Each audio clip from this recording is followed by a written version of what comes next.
Now is when I will show you how I seeded the cucumber.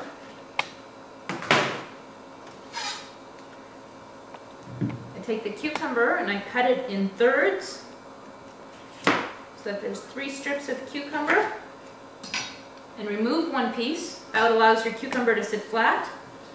Cut it in thirds again. And the piece that's in the bottom and the middle will have the majority of your seeds in there. We'll cut this one into thirds as well. This allows you to cut nice small cubes of cucumber for your dip. So I have a baking sheet here that I lined with parchment paper. I always bake everything on parchment paper. It is the baker's best friend. It will help you to do cleanup much better, but it also keeps anything from sticking, whether it's meatballs that you're baking or cookies or anything. Definitely invest in a roll of parchment paper. I have a plastic bag that I have outfitted with a piping tip. You do not have to use a piping tip. If you'd like, you can just cut a small hole in the corner of the bag just to pipe it. We're going to put the plastic bag into a cup just to make it easier to fill. And we're going to put our egg yolk mixture into the bag. Now that we have our egg yolk mixture in our piping bag, we're just going to go along and we're going to fill in the little holes where the yolks were. We're going to take the quinoa, 1 cup of quinoa, and we're going to cook it for a little bit of extra flavor. We're going to cook it in chicken stock. So we have 2 cups of chicken stock. So when I make meatloaf, anytime that I make meatloaf in ramekins or in muffin tins if you have. We don't do a loaf of meatloaf. We always do individual serving sizes. Chopping up jalapeno peppers, if you have the juices of the jalapeno on your hands, don't touch your face or anything, because you can get it in your eyes and it'll make you cry and burn and all sorts of stuff. The rest of this chocolate that's left in here, we're going to take it and put it on the back of a cookie sheet. We're going to spread it really thin and make some chocolate curls out of it to top our no-bake cupcakes with. I'm going to spread this out nice and thin and even using an offset spatula.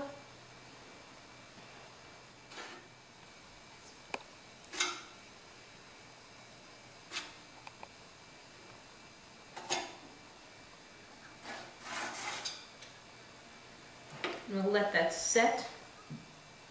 We'll draw some lines in here for how big we want our curls to be. This will help it to break at the right places. Now we'll set this aside until the chocolate is no longer shiny. You can see right now it's pretty shiny. Once it gets dull on top, we will use our spatula and we'll make little chocolate curls. So my chocolate is set up now, the chocolate that I spread out to make the curls. It's flat now, it's not shiny anymore. And you just take your metal spatula, have it upside down, and you run it along here, and you get little chocolate curls.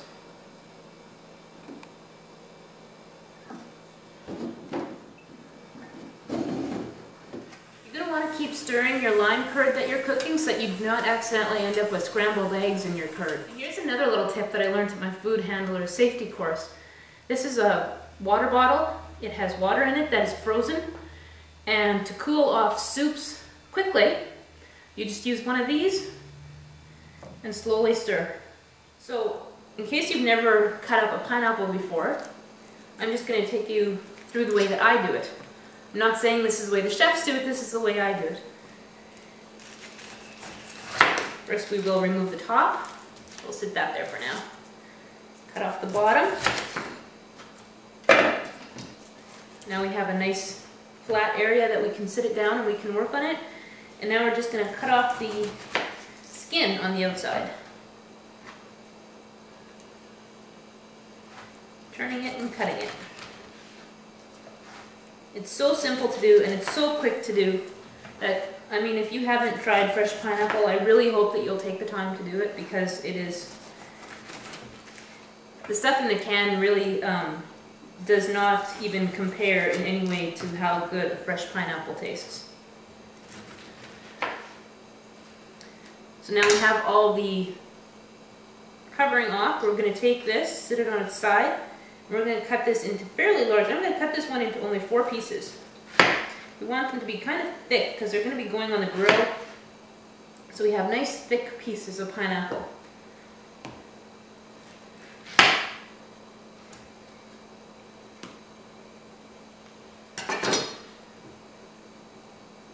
I'm going to use my apple core, and I'm just going to use it to cut out the pineapple core. You can leave it in if you want, but you can see there's a hard core right in the middle. If you leave it in, you'll have to be sure to eat around it, so I'm just going to cut it out. And the way I like to cut cinnamon rolls is with thread. You want to be sure to use a bright contrasting color so that you can see it against your dough and against your counter. You do not want to lose your thread. So I'd like to take us just like you would floss. Some people use floss. I'm going to divide it in half first, and then divide that in half. Just making marks in the dough right now.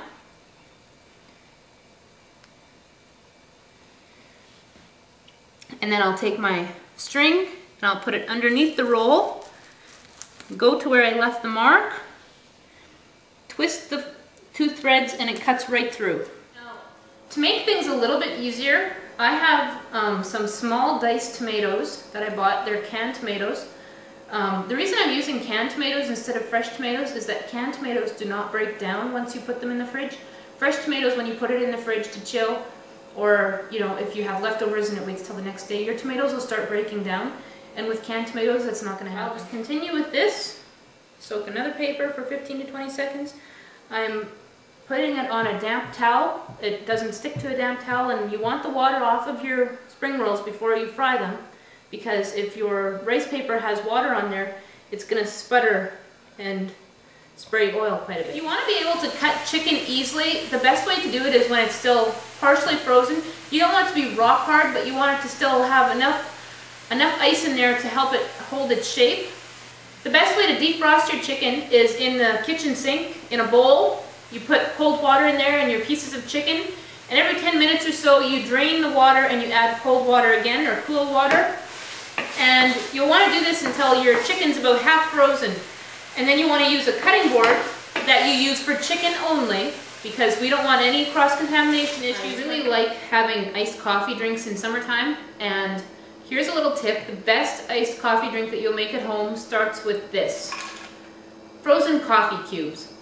These frozen cubes are actually made of coffee that I have left over in the morning. I'll put it in ice cubes and pop it in the freezer. I'll store all of my coffee ice cubes in a zipper seal bag. When I want to make an iced coffee, I just pull out my bag of frozen ice cubes, pop it in the blender, and I'm ready to go. I have my base for my coffee drink ready.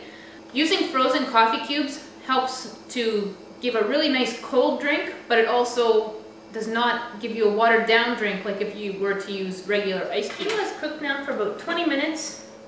There's still a little bit of liquid, but you can tell when quinoa is done when it has like the little white tail. Like the seed has opened a bit, and you can see a little white tail. First, I have half a cup of melted margarine, and I have a 1/4 cup of cocoa powder. So I'm just going to mix the margarine and the cocoa powder together. Blending your cocoa powder in with your margarine or your butter before adding it to the rest of the ingredients actually helps to ensure that you do not have any lumps of cocoa in your mixture. Bing cherries need the seeds to come out of them. I do not have a cherry pitter, so what I did, and most of it was off camera because it kind of sprays everywhere, is I took my cherry and I took a chopstick and I took a bottle. And I placed the cherry over the bottle and pushed down, and it takes the cherry out and pushes the cherry through. Sometimes it also pushes the bottom of the cherry through. Here it pushed the cherry or the pit through. Throw the pit in there.